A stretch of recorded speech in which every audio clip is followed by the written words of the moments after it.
Hey productivity pals, welcome back to You to Do You. Today I'm going to talk about one of my favorite productivity tools, and I thought I'd do it like in the form of a quiz or a riddle or I don't know what, but anyway, let's dive in. So, what do all these scenarios have in common?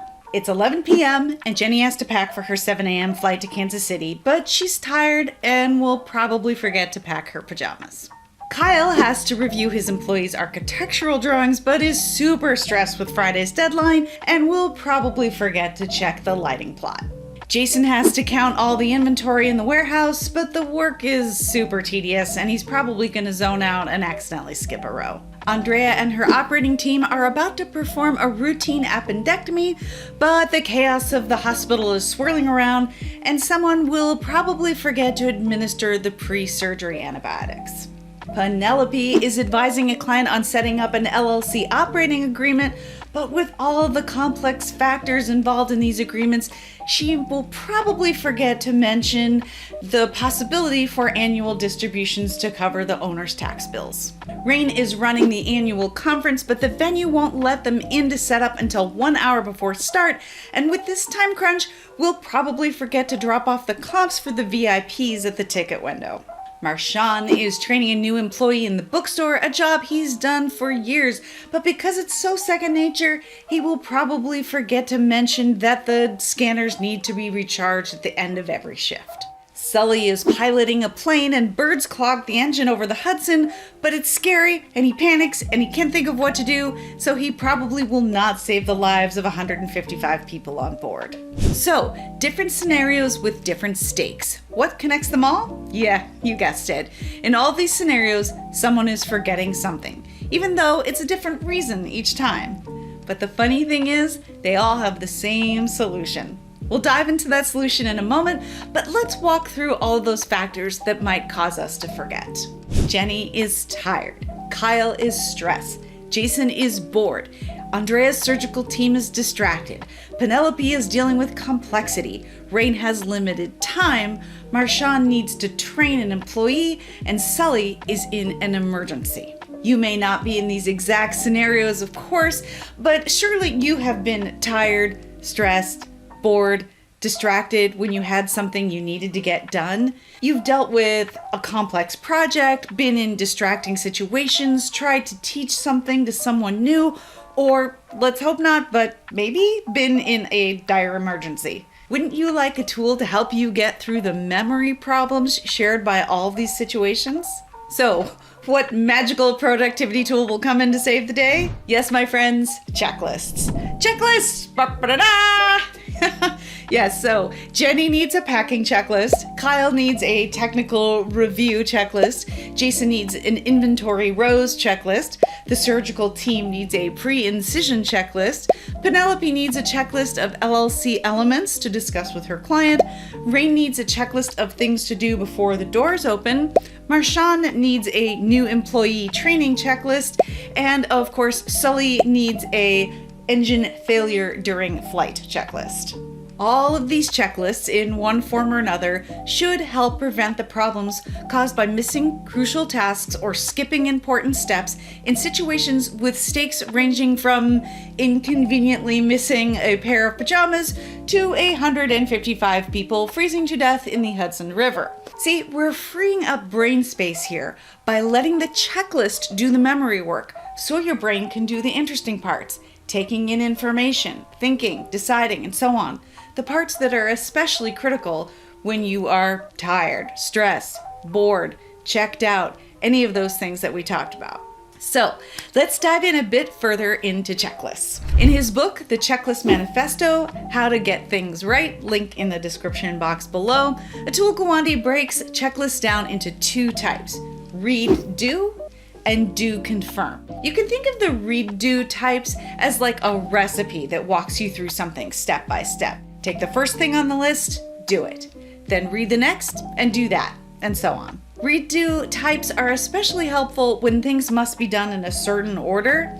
I shouldn't stain the dresser without sanding it first, or like dust the high surfaces first and then vacuum the floors. Then there are the do confirm types of checklists. This is where you do your tasks and then you check on the list to see if you missed anything. Jenny packs her bag for her trip and then checks her list and is like, oh man, pajamas, yes. And then she grabs those and gets them in her bag. Or the surgical team does their stuff and then they come together to ask, among other things, have the antibiotics been given within the last 60 minutes? And if the answer is nope, then administer them now.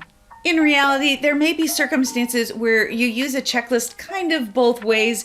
It starts out as a read-do, but then you get into the details and then you come back in more of a do-confirm style. It doesn't really matter, but I think it's helpful to understand that both kinds can serve you well depending on the circumstances, and one isn't really inherently better than the other, and one isn't really more of a legitimate or true checklist than the other. Okay, so now we know a bit about the power of checklists. Let's talk through how you need a checklist, how you will make one, and how you will use it. But before we do, I have an easy checklist for you with only 2 items on it. Please hop down and hit that subscribe button to get notifications of future videos. And while you're there, number 2, you can tap on that button to help out the channel with a like. Thank you so much. Check and check. So, how do you know you need a checklist? Well, think through your life, your work life, your personal life, and think about things that you do on a repeated basis.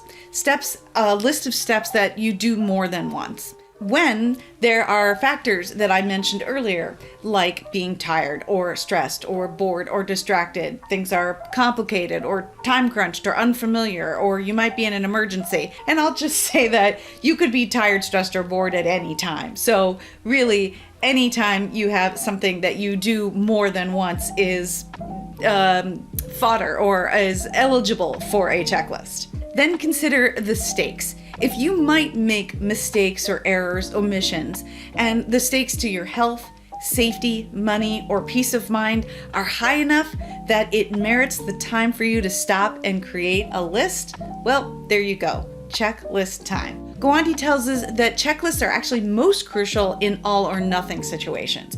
You don't have flour in your cake, you don't have a cake. If you don't have fuel in your car, you don't really have much of a car. Now you know you need a checklist. How will you develop your checklist? First, unfortunately, it's good to go negative here. Let the history of mistakes be your guide. Did you make a painful mistake in the past?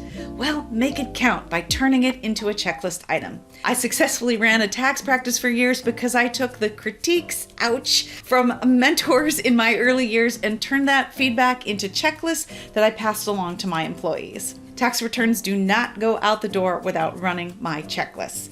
Tedious, yes, but oh so necessary when you're tired from tax season and can't remember which way is up. Second, if necessary, do some testing.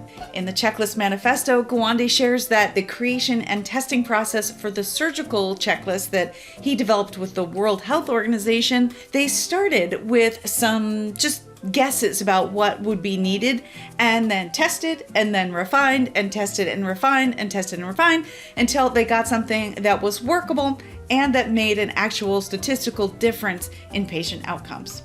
And keep in mind that your checklist does not need to be frozen in time. Things change and you can update your checklist accordingly. An out-of-date checklist is actually likely to be disregarded, which could be dangerous in some circumstances, so be sure to keep it in good shape. Oh, and take note that a good checklist only contains the most important elements on it. A tax preparation checklist doesn't have every single thing on it. It doesn't tell you actually how to do the return. It just has the stuff on it that is going to help you catch the most important technical mistakes or judgment errors, the easiest to make when we are tired from a long tax season. The surgical checklist that Guwande shares is surprisingly short, given how difficult a surgery must be, I can only imagine. But this short, concentrated surgical checklist contains items that have the most influence on a successful surgery. Guwande also shared some flight checklists, and the one that helped save the day in January 2009 when those birds flew into the engines and took down the flight over the Hudson was only 7 steps long, and each one only 1, 2, or maybe even 3 words. Precise, practical, and easy to use, especially in an emergency. So, how will you make sure you actually use your checklist? In my former office, it was just a rule. You couldn't pass on a file without checking off your list. Guwande says they actually place a tent over the surgical instruments with the pre-incision checklist, so they can't miss it. And if you can't find an obvious pause point like that, it may just simply be a matter of practice that you just have to get used to using your checklists. But if you're not using your checklists, maybe you should check your ego too. Guwande points out that sometimes we may not want to admit that we need a checklist. Here's a quote. "We don't like checklists. They can be painstaking. They're not much fun. But I don't think the issue here is mere laziness. There's something deeper, more visceral going on when people walk away not only from saving lives, but from making money. It somehow feels beneath us to use a checklist, an embarrassment. It runs counter to deeply held beliefs about how the truly great among us, those we aspire to be, handle situations of high stakes and complexity. The truly great are daring. They improvise. They don't need our protocols and checklists. Maybe our idea of heroism needs updating." Unquote. Indeed, checklists are clearly smart, if not heroic move. According to Guwande, it was Skiles, the co-pilot, who worked the emergency checklist that made the flight crew into heroes that day on January 2009. And if our other friends who we met earlier have checklists that are thorough, reliable, and actually used, well, Jenny remembers those pajamas. Kyle catches that lighting error in the architectural drawings. Jason counts all the rows of inventory in the warehouse. The patient gets their antibiotics. Penelope's client get to decide if they want tax distributions. Rain's VIP attendees get their tickets. Marshawn gets a happy employee with charged scanners. And of course, most famously, Sully, his flight crew, and all the passengers evacuate safely into the Hudson with no loss of life. So I'm wondering if this is sparking any thinking for you. What kind of checklist might you develop to help you get through times when you might forget crucial information or even just steps that would be a bummer to miss?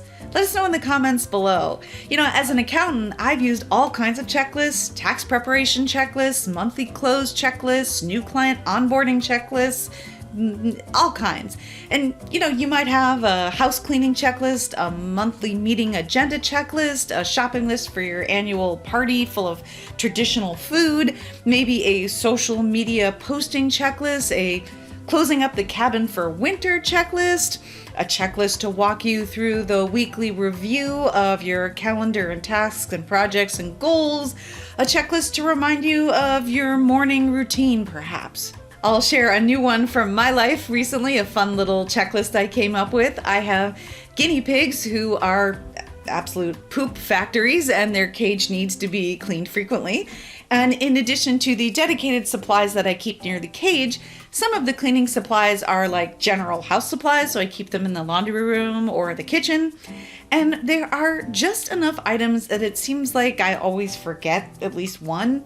And I found myself mid-clean going, dang it, I forgot the scissors or whatever. So I created a checklist, but in this case, it's a special kind of checklist because I didn't want to write this one down. So instead I made an acronym, WAS, Whisk, Apron, Scissors, Sheet, Spray. And now I don't have to think about it. I can just get them, and I get them in that order. This is a read-do list in that order because they're stored in that order from farthest away to closest to the guinea pigs. So a read-do checklist in an easy to remember, if slightly awkward, acronym. Of course, when you think about it, checklists are really just a cousin to the good old-fashioned to-do list. Both of them help you with their memory. You might think of a checklist as an evergreen to-do list. So for more on to-do lists, check out the videos on the screen now. And meantime, thank you so much for watching, and I'll see you next time.